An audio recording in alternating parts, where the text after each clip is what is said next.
Donc évidemment, Nvidia, on ne la présente plus, c'est vraiment l'entreprise incontournable dans l'intelligence artificielle. À la base, évidemment, c'est une entreprise qui a démarré sur les cartes graphiques pour les jeux vidéo, mais son fondateur l'explique très bien, en fait, pour les besoins des GPU, les processeurs graphiques.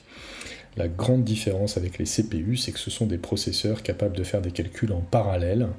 Ça a été fait à l'origine pour optimiser l'affichage des jeux vidéo, des images de synthèse. Puis en fait, on s'est aperçu avec les développements en intelligence artificielle que ces fameux calculs parallèles, c'était absolument nécessaire et ça a révolutionné tout pour le fameux machine learning, donc toutes les techniques et tous les algos qui permettent d'aboutir à ce qu'on connaît aujourd'hui comme ChatGPT notamment. Donc Nvidia, c'est une entreprise vraiment incontournable au cœur de tout ce qui se passe dans la révolution de l'intelligence artificielle. La stratégie d'Nvidia, évidemment, c'est le pionnier des GPU, donc les fameux processeurs graphiques, mais ça ne s'arrête pas là. En fait, la société est vraiment extrêmement présente dans tout ce qui touche en fait à l'intelligence artificielle. Ils ont également développé toute une série de frameworks de développement, notamment ce qui s'appelle CUDA, qui permet de faciliter l'implémentation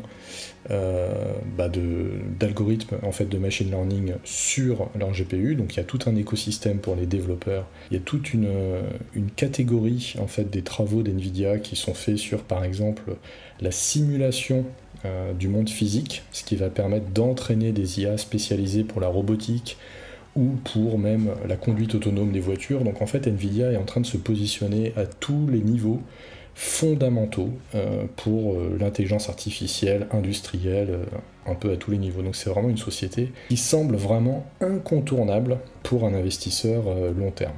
Alors si on regarde les forces et les faiblesses qui ont été classifiées ici, innovation continue, portefeuille étendu des propriétés intellectuelles, c'est tout ce que je disais tout à l'heure, ça ne s'arrête pas au GPU, il y a vraiment une quantité énorme de sujets sur lesquels la boîte est présente. Alors au niveau des faiblesses, il y a évidemment une très forte dépendance à la volatilité du secteur technologique, et puis il peut y avoir, on va voir que c'est intéressant, un impact sur les tensions géopolitiques au niveau des chaînes d'approvisionnement.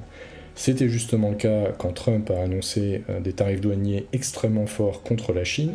Donc la conclusion de notre IA, c'est que malgré la baisse récente, si on regarde sur 6 mois, l'action, là, elle est dans le rouge. Mais malgré cette baisse-là, sur 1 an, on est positif, sur 5 ans, très positif, et sur 10 ans, extrêmement positif également. Et donc la conclusion ici, c'est que Nvidia reste un acteur vraiment très solide sur le long terme, croissance remarquable sur 3 et 5 ans dans le passé. Comme on peut le voir là, des fondamentaux extrêmement bons et forts, donc on est très optimiste de ce point de vue-là sur le futur. Vous voyez que ça se reflète dans le momentum qui est attribué par Anantis, 98 sur 100, ce qui indique une très bonne tendance haussière. Voilà, donc vous pouvez retrouver la fiche qu'on a à l'écran sur anantis.com, vous avez le lien en description.